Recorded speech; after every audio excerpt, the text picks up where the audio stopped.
Yes. Yes. Okay. That's okay then. I was requesting Josephine to come on camera if that is okay. Yeah, done. Okay. Okay. Good evening, everyone. It's an honor to welcome you to today's African Young Leaders Foundation Youth Dialogue Series. My name is Mary Joyce Takali, the Deputy Executive Secretary of AYLF, and allow me to welcome you once again to today's series, which is going to be so insightful. I promise that our speakers are going to teach us a lot. And our theme today is youth-led trade. How can the African Continental Free Trade Area address youth unemployment and underemployment in Africa? I know that we are standing at crossroads of opportunity with the African Continental Free Trade Area because it's the world's largest free trade area by number of participating states. So being part of that free trade area connects us to over 1.3 billion people across all those countries that have ratified to it. The AfCFTA holds potential to transform Africa's economic landscape and, more importantly, the lives of young people. So this implies that the success of the AfCFTA largely depends on how well it engages and empowers youth, who are the driving force and the biggest population in Africa. So before we delve into the topic, allow me welcome our panelists to introduce themselves and what they do and everything about them that we didn't mention in our flyer before we go ahead. Mr. LM, kindly unmute yourself and introduce yourself. Yes, hello, good evening, everyone. I hope I'm now loud. Yes, please. Yes, this is Lem Rodney. I am a political science graduate, currently pursuing my master's in public administration and management. I am doing a research on GMOs, and I kind of shared this with Madame Mary at some point. I really find myself on crossroads of having youth debates at the same time innovations. So it's very important that I'm part of this conference. Thank you very much. Thank you so much. You're very most welcome, Mr. L.M. Rodney. Ambassador Josephine, kindly unmute yourself and introduce yourself. Thank you so much. My name is Josephine Rosing, and this is a pleasure actually to be here in this meeting, this discussion, and I'm really honored. So yes, I am expert in peace and development, and coordinating now the Institution of Peace and Development and the DRC, and at the same time director of the UFA, Union Farms of Africa, the chapter of DRC. So yes, I'm really looking forward to having this discussion tonight. Thank you so much. Thank you so much, Ambassador Josephine. You forgive me, I don't know how to pronounce your next name, your other name. Is it Rusing? Kindly tell us how to pronounce your name. It's Rusing, yes. Rusing, okay. Yes. You're so very welcome, and it's a pleasure to have you tonight. So before we go ahead, Mr. LM, I'll come to you. We've been hearing about the African Continental Free Trade Area, and most of young people do not even know what it is. So before we know what it has to offer, kindly help us bring it into perspective. Thank you.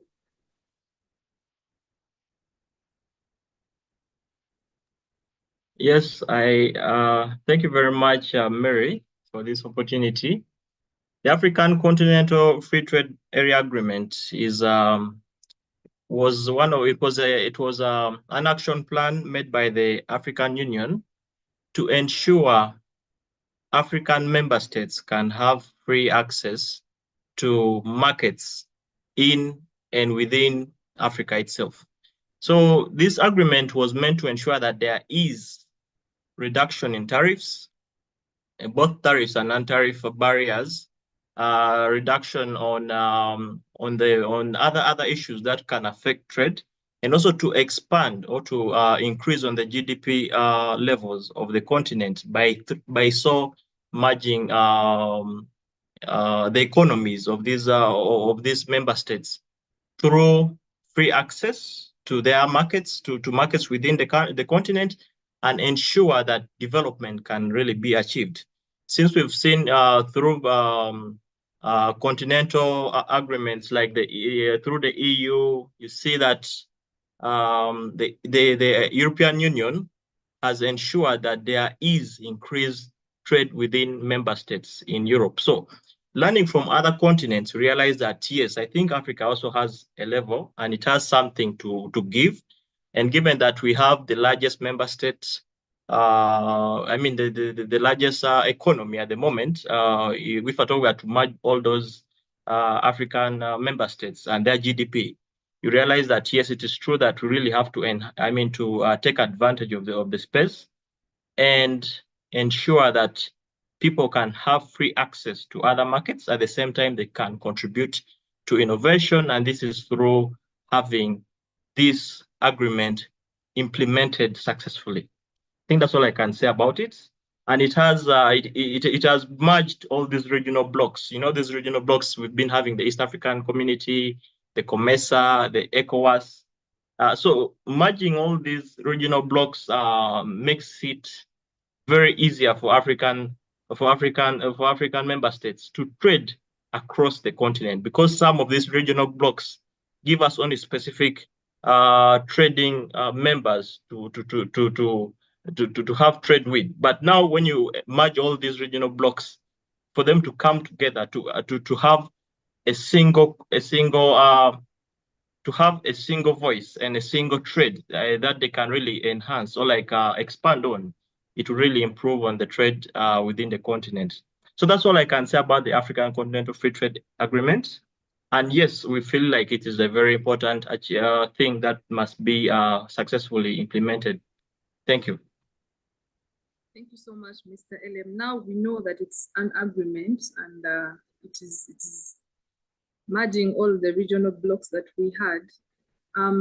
Before we go again, our theme today talks much about underemployment, youth underemployment and youth unemployment.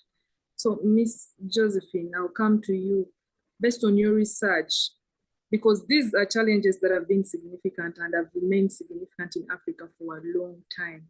So what are the current levels of youth unemployment and underemployment in Africa? Thank you so much. So based on my research, the youth unemployment and underemployment remain a significant challenge across Africa. So the youth unemployment rate actually hovers around 12% continent-wide. And this statistic actually does not really capture the higher level of unemployment, whereby young people are engaged in jobs below their skills level, and also in the informal sector without social protection. So maybe let me talk about some statistics which are based on the international level organization and the African Development Bank. So actually about the unemployment statistic, the youth employment rate in the sub-Saharan African have been around 12 to 14% in the recent years. But then the rate can actually vary by country. So for example, country like South Sudan, South Africa have the youth unemployment rate that could even exceed 50%. So the underemployment statistic, here we can maybe talk about the concept which is actually more complex and less frequently measured than the unemployment. So the International Labour Organization and other research bodies have actually dedicated that underemployment, particularly in the formal sector, is a significant issue in Africa. And it's really like, it can be estimated, how do I say this? Like, estimates suggest that a large portion of Africa working population is underemployed for this time, and with the figure ranging up to maybe, according to the statistic, 40% or more, even specifically in rural areas or sectors like agriculture, informal services. So yes, so if you want to read more about this, maybe you can go back to the Global Employment Trend for Youth 2020 and the African Development Bank African Economic Outlook 2022. So this situation actually, it's really hindering like the socio-economic development, as it really limits the potential of the continent most vibrant demographic, leading to reduced productivity, increased poverty, and social unrest. So the economic contribution of the youth remain really untapped, and making it harder for Africans to really achieve for example, the sustainable development goals. So I think this is what I can talk about the youth unemployment and underemployment in Africa. Yes, this is what I can talk about it. Thank you so much, Miss Josephine. That is elaborate, and it makes me thinking, before I come to you, Mr. Elem, since the levels of underemployment and unemployment are high, especially regarding the youth, and we know that the youth are the biggest population in Africa, how can we leverage on the AfCFTA to address these challenges? What opportunities does the African Continental Free Trade Area has to offer to young people? Because I know most young people are listening in and are viewing us, or they will come across this video. They want to know how can they tap into the opportunities that are there in this agreement. Thank you so much. Well, thank you very much, Mary, for that. Apparently, building on what Josephine has really raised in terms of the statistics, the agreement is really very much more elaborate and very much more technically written, and it promises a lot. And apparently, you know, in the continent, the youth is considered as a special need group. Most likely in Uganda here, we are, I think, 77%. But you should also remember that being a youth is not permanent. You also transcend to being an adult and being an old person. So it is not a static age that we must really base on, but we should see, we don't have to be seeing ourselves as victims, because most likely when you talk about these discussions, we are just seeing ourselves as being the victims of the processes than contributors. So yes, the trade agreement probably creating an Africa where we have free access to markets across the continent without having these barriers of the visas, having the barriers on the borders. It can really increase on job creations, because imagine that I'm having issues in Uganda and I'm failing to get employment opportunities. I believe when I go to DRC, I might be more than qualified to get a good job there, or maybe even work with them in some other sectors. So it's an opportunity to create jobs and also create access for people to go and, you know, because mobility is a very important thing about human beings. We really move. Movement makes us become more exposed and also innovative in a way, because we get to learn very many things, not because we are where we are, but because we have access to other places where we've never been before. So skills development, you realize that yes, with the agreement itself, it encourages industrialization and value addition. So realize that if at all this agreement is really put in place, we can realize that skilled workers can easily move from here to other countries to provide to ensure that development happens, and also they can transfer their skills within their areas, like let's say in Uganda, and go and work maybe in Sierra Leone, and at least ensure that the continent has your skills being harnessed, not going to Europe or falling in the Mediterranean seas and being thrown there. So you realize that also innovation and technology, because now the agreement emphasizes on the need to create innovation and technology. It talks about more of digital trade and e-commerce. So it's very important that this agreement here is implemented, and also sometimes we know that it is not yet fully achieved, but realize that it will give those kinds of opportunities for the youth and even regional value chains. You realize that this thing here enables youth to find employments in industries like agriculture, manufacturing, and services. So it increases trade. So when it increases trade, it will ensure that the youth can easily have access to other markets, so that, because they can be even creating their own things. So let us imagine that I am creating or making some bags, but I'm not having the markets in Uganda. So I can have easy access to DRC and sell them there. So this agreement helps to create an environment necessary for the youth to have easy access to other economies, so that they can take advantage of that. But it doesn't create a situation where the youth have to come and again complain about how their governments are not working. So I think that's all I can say about how the agreement can help in this process. Thank you. Thank you so much, Mr. Rodney.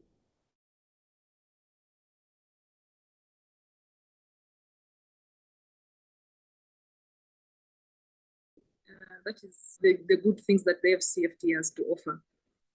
Yeah, seeing that there are opportunities that it is providing, it is bringing to the table for young people, we know that there are certain things that are hindering the AfCFTA to realize its full potential. So, Miss Josephine, I would like to come to you and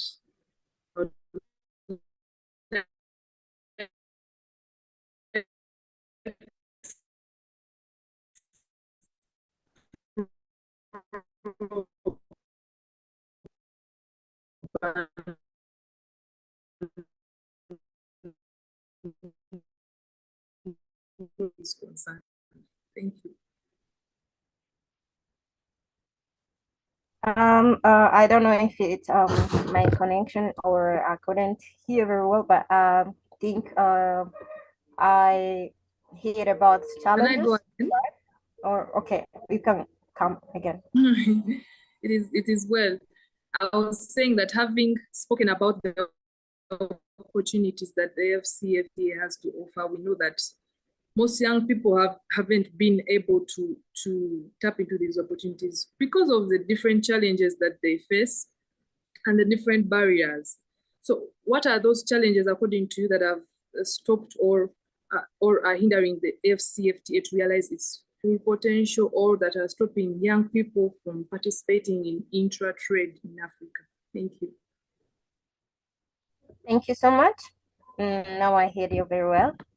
So actually the primary barrier include limited access to capital. For example, for young people, accessing capital is very difficult for African youth, and sometimes inadequate skills.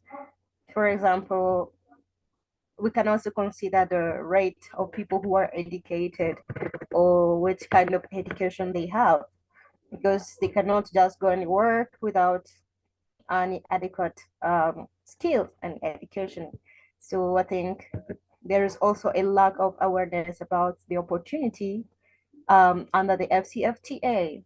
For example, I don't know how many young people who know about the AfCFTA. So even the first problem will be like how many young people know about the AfCFTA, for example.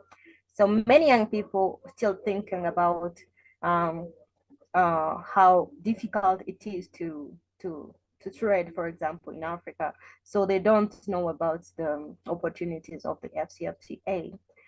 And the next challenge will be like the bureaucratic trade procedures, the tariffs, and some other countries' bureaucratic procedures might be a bit difficult for young people.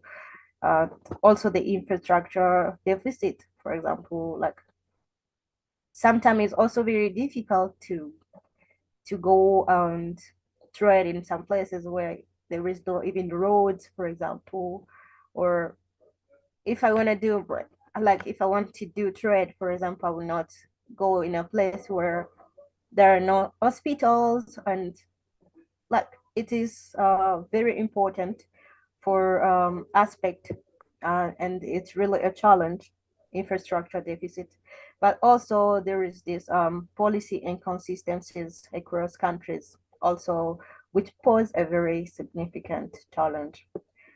Now, to overcome maybe these barriers, it maybe before talking about how to overcome them, so let me talk about general other challenges, like the conflict that African countries are having. For example, now no one will go in a country to trade while they know there is violent conflict. For example, there is some bombs here and there, so it's also a challenge for African countries, especially those one experiencing violent conflict, to really be developed in about trade, especially the youth.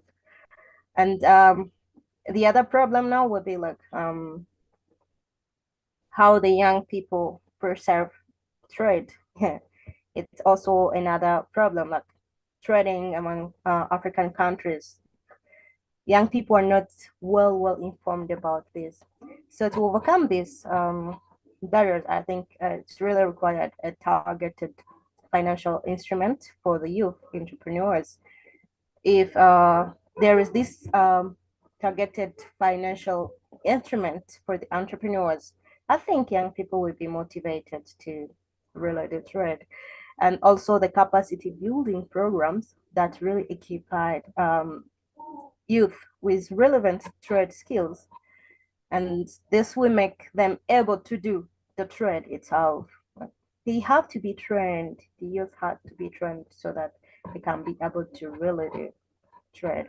And also streamlined trade procedures is very important, um, especially especially in some of countries in Africa, and also to enhance digital connectivity and infrastructure development. They are very crucial step to really facilitate easier and more effective participation in the intra-Africa trade.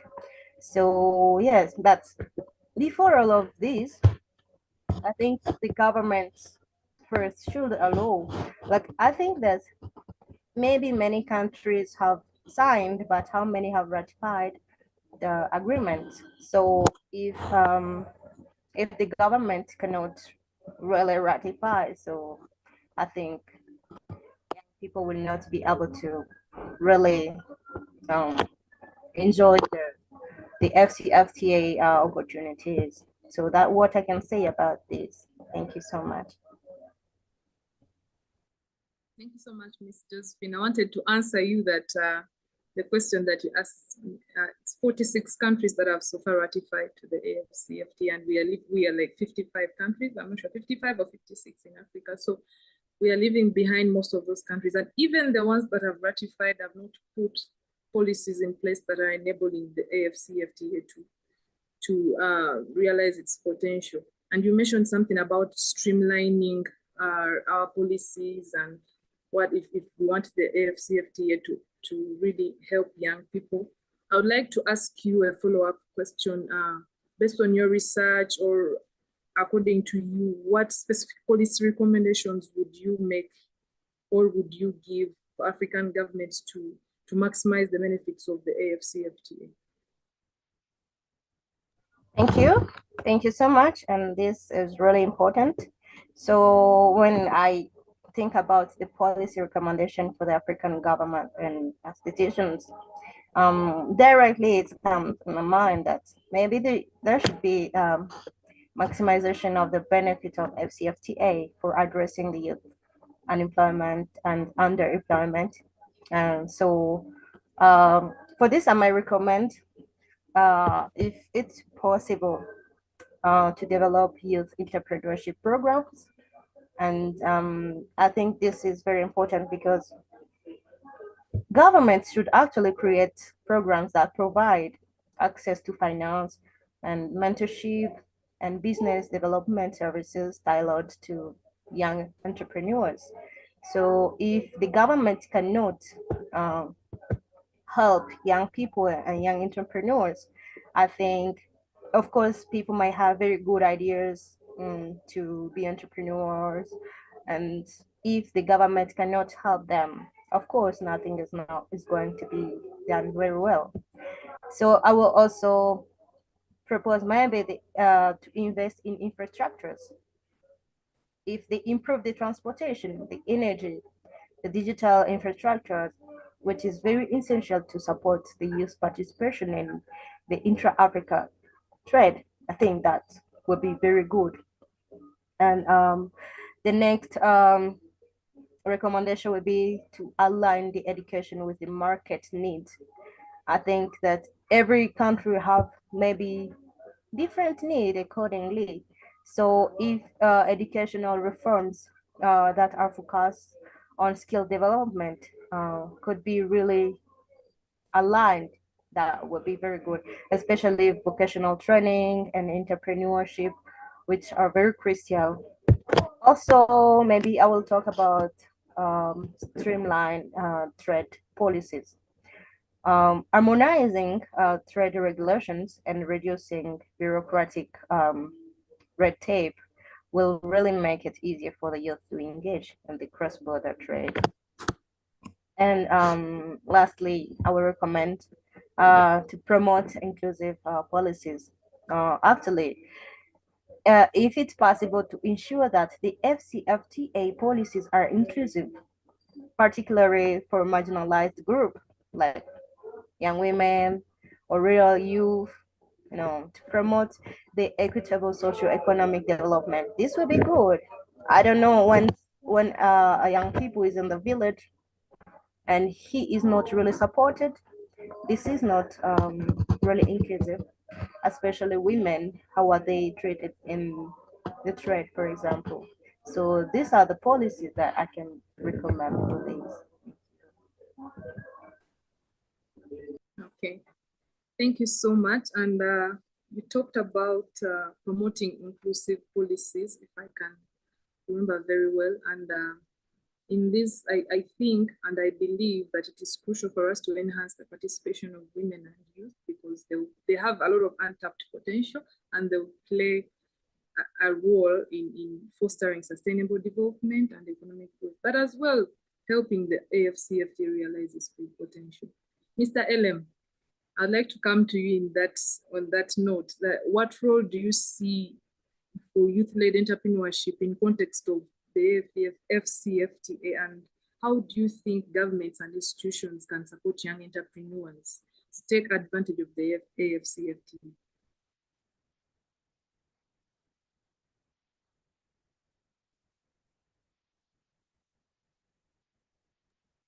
Yes, you are saying that how can governments support youth, young people to take advantage of the agreement?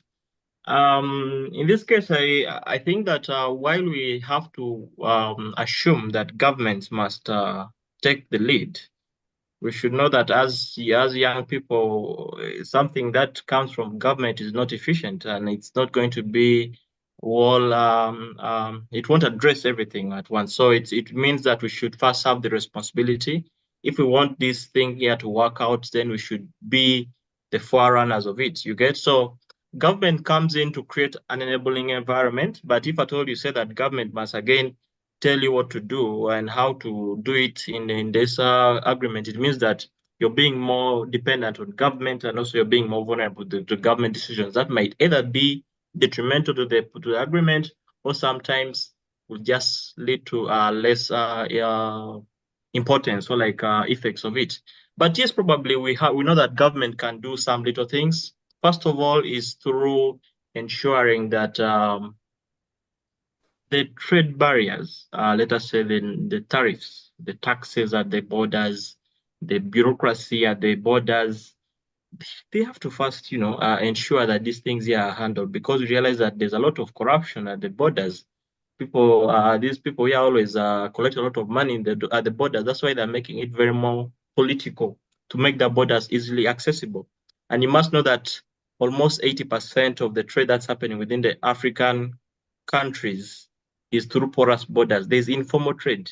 And mean that the border points are losing a lot of revenue just because of having those red tapeism, the bureaucracy itself, and having other issues that are kind of that do affect the trade itself.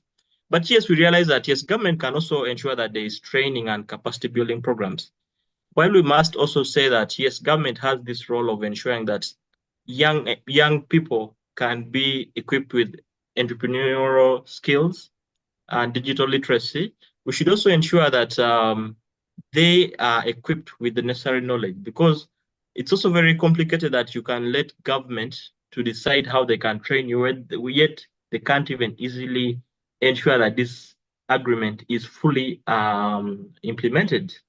So there could also be issues of access to fundings and finance. Yeah, we know that there could be some fundings like the youth funds, the grants, and the loans to help them create new things, innovation, increase on creativity and innovation within the country. Realize that yes, if at all there are those funds that help the youth to innovate, to create new things, and also to increase on the value of a product, it is very important that yes, the governments can really be part of this, and it is very relevant that government takes part in this. We can also ensure that there's access to markets and trade must be facilitated through these initiatives, because realize that while we can say that government should help, but we also have to ask ourselves, are the markets easily accessible? Can I easily go and buy something in Kenya without having those hurdles at the borders? Can I easily have access to the Nigerian markets? Or it will also take me these issues of the visa and all that. You realize that most times you realize that having I mean, like even traveling to Nigeria or traveling to Cameroon from Uganda could be much more harder than traveling from here to Dubai. You understand? So you realize, like, why you ask yourself, why should the continent of people who feel like they're the same have these borders really affecting how they really have to interact or even have access to each other's markets?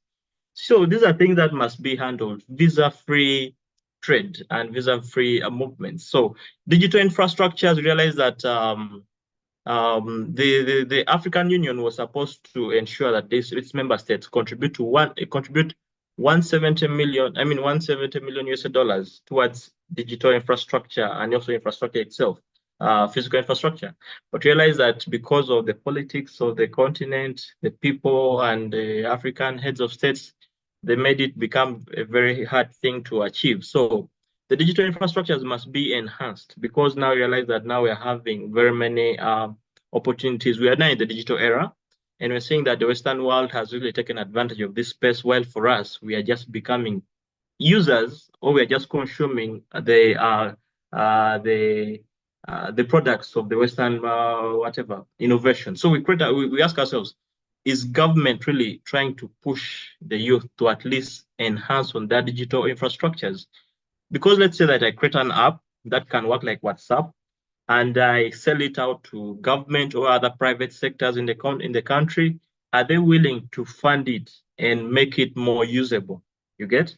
Are they really going to help me make it more accessible, or like accessed even by other countries within the continent? These are things that we must be talking about.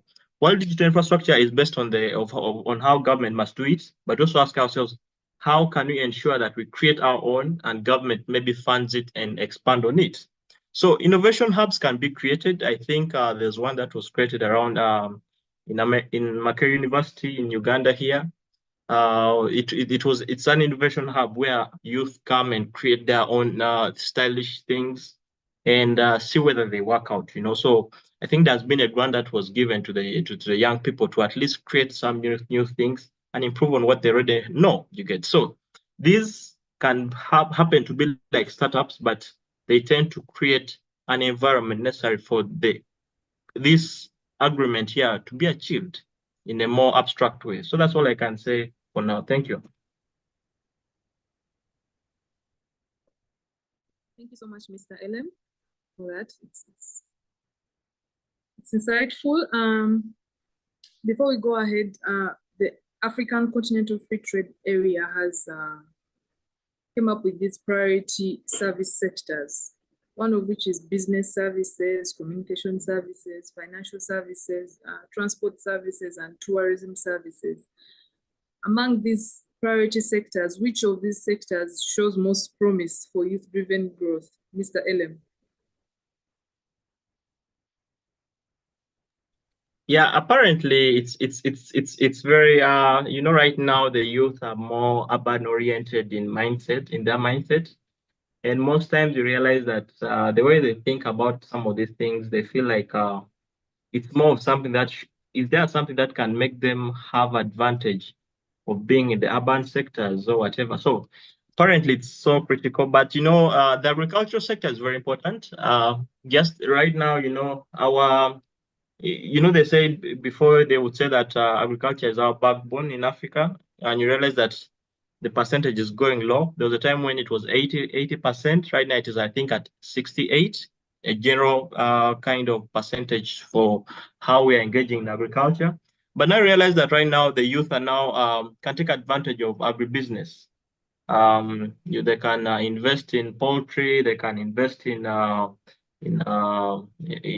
products that can be used for manufacturing industries. But the most critical one is IT and manufacturing. Right now, the youth have access to studying online. You can even right now, even like this, Binance has it has some of its opportunities of equipping people with knowledge of how to use the app itself, or even how to enhance their minds on how to create apps, and sometimes also to how to help them have easy understanding of how some of these apps work. You get, so you realize that the IT, because right now we're in the digital era, so the young people can take more advantage of the ICT ICT departments, or like ICT sectors, because these equip them with a lot of knowledge of how to maneuver with the e-commerce, the e-trade, and having easy access to fundings elsewhere. You can, sometimes right now you can even send some money to someone without using mobile money. You get, and mobile money is also one of them. But we have even like those cheaper cash, even Binance itself. We can easily have access to other people's economies within the continent, but also realize that while we have this access, do we really invest in this infrastructure? Because the IT sector must be invested in. It's important that if at all the youth can take advantage of the IT sectors, it would really empower them so much, because we know that you can easily have access, knowledge about technology, and you might not have the money, but you can have the knowledge, and you can. That's how most of these cryptocurrency gurus have really been making it. They didn't wait for government, but they really had to start up something that had to attract people's minds, and people now bought it in, while some of them can remain as scams. But we are saying that the IT department in this digital era is very important. Manufacturing, you realize that, yes, we have a challenge as a continent. Emmanuel Wallenstein one time said that we are producers of what we do not consume and consumers of what we do not produce. We are importing more than we are producing transformed goods. So our lack of internal transformative capacities makes us more vulnerable to the world market, to the global economy. That's why last time when there was that war between, I think it's still happening right now, Ukraine and Russia, fuel increased, the price of fuel increased, even foodstuff, because when you're transporting things with cars and there's high increase in the transportation cost, it means that you also have a trickle-down effect on the products that are being sold. So agricultural products are also all expensive. So if at all you're vulnerable to a global economy just because you can't improve on the manufacturing sectors of your country, most likely you become more vulnerable to the changes in the global village, or the global world. So I'm saying that the manufacturing sector in the continent has not been fully enhanced or like improved, but it's very important that that part of the economy is improved, because this is where value addition happens. Even IT happens. Industrialization is very important. Well, we know that right now that the climate change activists saying that, oh, industrialization is creating problems. There is pollution in the continent. But you know, Africa only contributes 4% to global pollution. So we can't have such arguments when we want to invest in renewable. I mean, if at all we want to invest in industrialization, because we have a problem of the youth not working. And here comes a necessary evil of industrialization, though it might come with all such effects. But we say that how much can we invest in that and empower the youth, get them to work in these sectors that are very important, and formalize most of these sectors, because we realize that even though we talk about manufacturing, we realize that the formal sectors that are in manufacturing are fewer in the country or in the continent itself. So we ask ourselves, are we really improving? Are we adding value on our products? Or we are waiting for things that are coming from outside to really be what we feel like is of a good taste to us? So that's all I can say about the sector. I think it's manufacturing most likely and IT. Okay, thank you so much, Mr. Ellen. That's so amazing. And you mentioned something to do with digital trade and innovation. We believe that the AfCFTA facilitates innovation and digital trading. Like, you can be able to reach out to many markets even without going there physically. So how are these two contributing to solving youth unemployment and underemployment, according to you? Digital trade and innovation. You are muted. All right, yes, I get you. So digital trade and innovation facilitated by the agreement itself, how can it solve youth employment? I mean unemployment?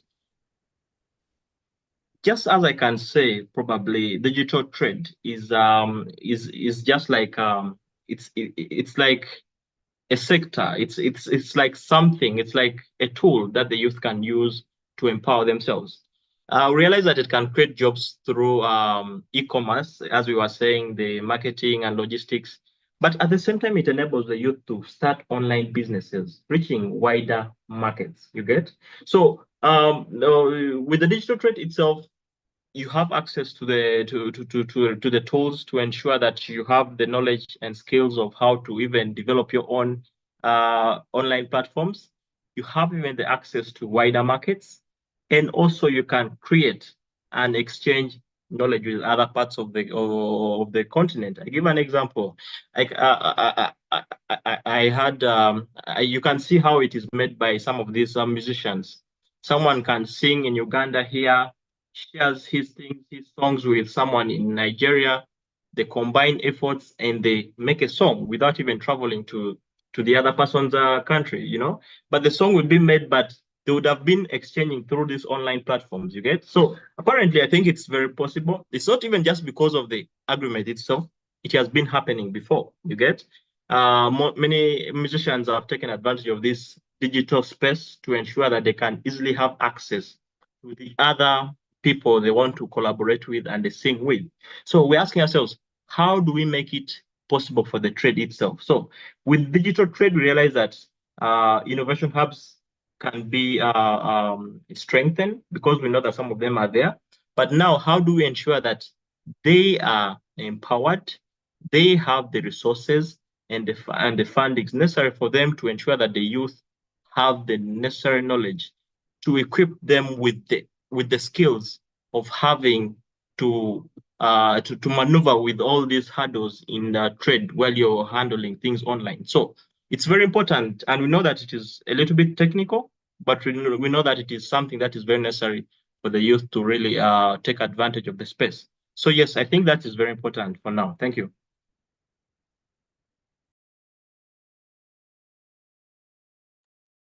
Thank you so much for that. Miss Josephine, I've not forgotten you. I'm coming to you. You said something to do with if we are to streamline, we have to align education with the market needs. And other than the AfCFTA facilitating digital trade and innovation, it also facilitates high demand for skilled labor. And this skilled labor has to match with the job market or the job requirements. So according to you, and the current state of skills and education, skills development education in Africa, how does it align with the opportunities presented by the AfCFTA, and what changes or improvements do you think are needed to prepare youth better for these opportunities? Yeah, so thank you. Well, I actually think that the education and skills development that really align with the AfCFTA opportunities are very important point to talk about, especially at this time. Actually, the current state of education and skill development in Africa does not really fully align with the opportunity presented by the AfCFTA. So at this time, actually,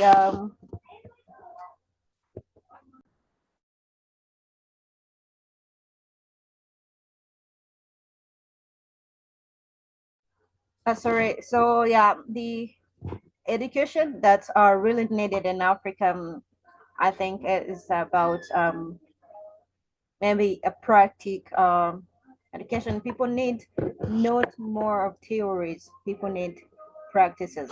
So actually, as we can see in Africa, many countries, of course, we just go for bachelor degree and master's degree, and many things are more theoretical than practice. So I think if we emphasize more on the practice skills, and this will be very important. So leading to a mismatch between graduate abilities and the need of the labor market is really because of this issue. So also to be better prepared for the youth, there is a need to reform their secular, like to include more vocational training, entrepreneurial education, and digital literacy, like as my colleague said before, and he showed the importance of the digital literacy, which is a very good point on this in this matter. So for now, I think that partnership between educational institutions and industry can also ensure that skills development is really aligned with the market demand. And yeah, there's still also a need of awareness. I think that whenever the youth do not know about the AfCFTA, I think they will not be motivated to go and study or have these skills. And this is very, very important. Yeah, so this is really what I can say about the education, which is really needed, which is really aligning with the AfCFTA opportunities. And of course, this agreement is somehow new for African countries. So I think that as long as the youth will be knowing about this, it will be an interesting thing. So yes, this is really what I can say about the education and the development alignments with the FCSA opportunities. Thank you so much, Ms. Josephine. I am still with you. Thank you so much for that answer. We know that the African Continental Free Trade Area is not the first free trade area. We've had free trade areas before, although this is the first African free trade area. So basing on other regions, what are the strategies that those regions have put in place for their free trade area agreements to be successful, and how can, I mean, what strategies can we adopt as Africa to ensure that we maximize the benefits of the AfCFTA? Thank you. Thank you so much. So for this, I will be more specific. One of successful strategy from other region is, for example, the establishment of youth-focused trade hubs, for example, that provide trading and mentorship and access to the market. So, for example, the Southeast Asia, initiative that integrates the youth into the regional supply chains through skills development and microfinance have really shown promise. So African can also adapt and adopt similar strategy by creating innovation hubs that support young entrepreneurs, especially in sector like technology, agriculture, manufacturing, and additionally implementing the policies that really promote gender equality. Shouldn't forget this. It's really good to include everyone in the process of the development of country. When some people are left behind, this do not really work. So when we talk about including many people, it's also about the human resource and the people who are not really doing anything in the country. So if some people cannot do anything, so this is really a loss of resources. Then I think also this is one of the strategy that can be really used in Africa. So also talking about strategies, I think that many of the funds that we have in Africa, they come from outside. I think that maybe if government now start thinking about the capital for the youth, especially entrepreneurs and innovations, I think that will also be good. Not maybe always waiting to have the UN uh, capital. We don't need to have this whole organization from outside. It's also good, but I think African governments should also start thinking about providing some capital to the youth so that the country can be developed. These are the strategies maybe that I can propose. Thank you. Thank you so much, Ms. Josephine, once again. We've seen the opportunities, the challenges, and the strategies, and you've suggested policies. But Mr. LM, what are some of the indicators that we would use as Africa to assess the impact of the AfCFTA on youth and economic empowerment in general? Yes, to talk about the indicators, youth employment rates, if at all they have increased or if at all they have increased or remain stagnant, these are like indicators. That's the first thing. Job creation numbers, because whenever these trades these agreements are made, there is need to have what we call monitoring and evaluation on a large scale. So we'll have to see whether job creation numbers have increased, because let us say before it was like at 40%. Has it increased by some 20% or 10%? How can you rate that? Those are indicators. So we also talk about the youth entrepreneurship rates. Have they increased or have they just diminished? So these are things that we can use as indicators. Self-employment rates, because maybe before the agreement being signed, how was the self-employment rates? Where youth at least starting up their businesses, and what was the rate at that time?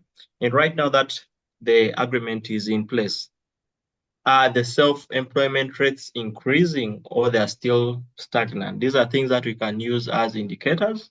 Skills and development training, skill development and training participation. Are the youth being trained? Yes. And are their skills being enhanced?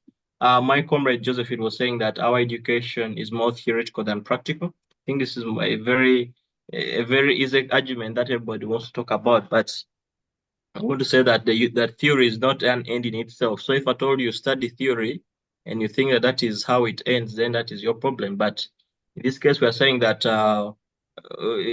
theory, just like philosophy, has guided. Like, give an example of Albert Einstein when he came up with the theory of relativity. It was after 40 years that a bomb was made, but it was out of his theory that something was made. So you can't make a general argument that theory is really irrelevant, but we ask ourselves, is the theory really creating something that can be feasible, that can be practical? So we realize that, yes, that's why you will still need to be trained. And being trained is like being taken up through the theoretical frameworks that really guide your mindset towards changing something. So it's when you talk about skills development, someone will have to sit down with you in a workshop, tell you how these things are done and how you can improve on that. So it is kind of theoretically speaking. But now you talk about, we have to say that, how do we align that with hands-on knowledge, because we know that now we now have the skills, mindset, the mindset is really changed. Can we now improve on that? Yes, it is true. So we can have that. So the digital literacy rates is also another indicator. How has it increased? And since now the agreement has really been put in place, can it really change something? Some people were arguing that while we can say that the agreement is going to increase in trade, but we can't necessarily say that will also now empower us to think positively, because you can have a policy, but is it really being put in practice? It's also another argument. So the digital literacy rates should also be used as indicators to see whether the agreement is really being implemented, or the youth are really being are feeling the impacts of the agreement or not. You get. So these are the things that I in my case I would consider very important in understanding how the agreement really impacts us and how we really can impact on it. So these are things that I think it's important as indicators to see whether there is progress or there is stagnation. That's all I can say. Thank you. Thank you so much, Mr. Elim.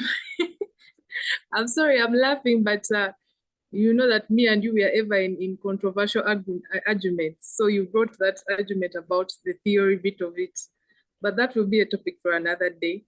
Allow me read some comments from YouTube. Okay. Molid Abdi Ali is saying very excellent discussions. And Gabriel Abuluk is saying very transformative discussions.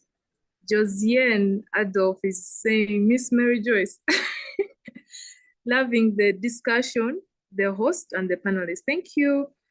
And Denzel is saying, do you think America's African youth should form a party alliance with the AU?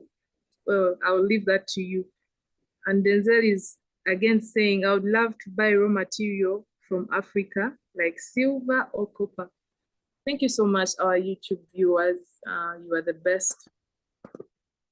So I think we've come to the beginning of the end of it. I would request my panelists to give their parting shots. And this is a special request to you, Miss Josephine. Someone in the audience anonymously requesting you to give your parting shots in French.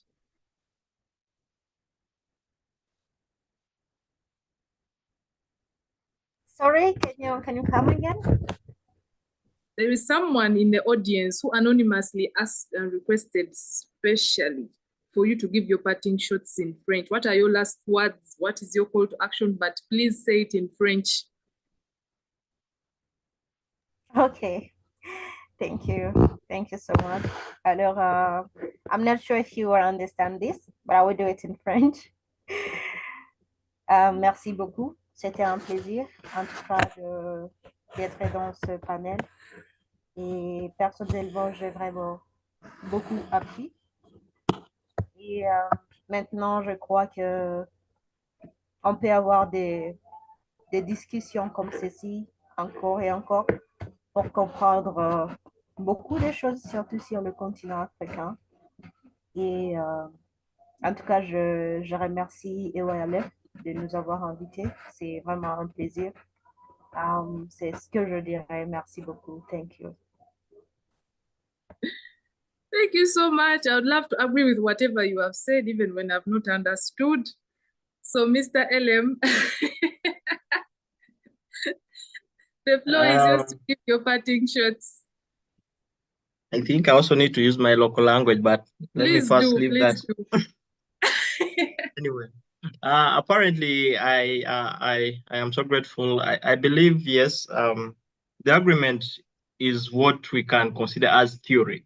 So the practice has to come afterwards. So policies, agreements are political, and we can't just assume that they will be really achieved as is seen in paper. And now talking about the youth unemployment, remember that as we talk about unemployment and underemployment, these are manifest aspects of a social problem, but what about the latent aspects? Are the skills really necessary? Do we have the job markets? What about the economy? Is really are there recessions? Give an example of Zimbabwe at the moment. So various aspects do create these unemployments, and also sometimes I think 20 years ago, whenever you are graduating from campus, people would come from government getting you at the gates of the university to go and give you jobs. You get 20 years ago from now, I mean, let's say like 1990s, because by that time there were very few people who had the knowledge that right now we have. So right now we have an abundance of cheap labor. Should I say cheap labor? Or at the same time, we have an abundance of the unemployed youth and others who are unemployed. So we realize that this is a they call it a demographic dividend. So we have really the skilled labor, we have people who can really work. We instead need to create avenues within the continent that will ensure that our youth really definitely achieve economic freedom so that they can also manufacture, create new things in the continent, than take them out of the continent and maybe invest in places like in America, let us say Europe, or even Dubai. So apparently we see that, yes, it's true that we have these rates of unemployment or whatever, but we ask ourselves, we as individuals who are youth, are we going to remain youth for forever? And if at all we're not going to remain youth forever, how are we creating something individually to improve or to take advantage of these gaps? Because we realize that we have a very huge gap, a vacuum of things we are not creating. Let us imagine next time they close our borders across the continent, having no access to the Western world, to India, to Asia, to Europe itself. How will we survive? That will only talk towards how we can enhance, improve on our internal transformative capacities to have an impact on the global economy. The global economy only fills our presence with only raw materials coming from DRC, coming from Uganda, coming from maybe South Africa. But now ask ourselves, do we really export manufactured goods that are really competitive in the global market? It is no. So we ask ourselves, are we really going to invest as youth? Because sometimes, sometimes having talents is one thing, but having entrepreneurial skills to make these talents here thrive is also another thing. So whenever youth are having conversations like this, they're always saying that government should come in. So that's creating a dependency. We are saying that how do we cut against that dependency? But we are telling ourselves that government has to intervene before we can do something. In a situation where government has to intervene every time and again, it means that the impact will always be gradual. It will be incremental. It won't be drastic, So apparently we say that, just give an example like Elon Musk, he started this thing when he was young. It wasn't government that came in. Government comes in when you've now created something that is very much more gigantic and more influential and more something that is critical for the economy. You get? So government must come when you've created something. It shouldn't come before you've created something, you know? There's some of you who attend events just because you want to get money, and you're the same people who have the mindset who think that government will really create something and change your mindset. So we ask ourselves, are we really positive minded towards changing something? Are we really having our initiatives that are really very important for the government to invest in, or we are just masqueraders? So that's all I can say for now. Thank you very much, Mary. Wow. Thank you so much. I feel so sad that we are ending this, but as we wrap up this insightful dialogue, allow me express my sincere gratitude to you, our panelists. Thank you so much, Mr. L.M. Rodney. Thank you so much, Ambassador Josephine Brucing. And thank you so much to our YouTube viewers. What I would leave with you is that you have heard the African Continental Free Trade Area presents a lot of opportunities to us, but the onus is on us as youth, as African youth, to seize those opportunities and use them to drive meaningful change, the change that we want to see. So thank you so much, African Young Leaders Foundation, for giving us this platform to create awareness, but also drive meaningful change and inspire young leaders out there. Thank you so much once again, my distinguished panelists, and thank you so much, our YouTube viewers. Until next time, bye.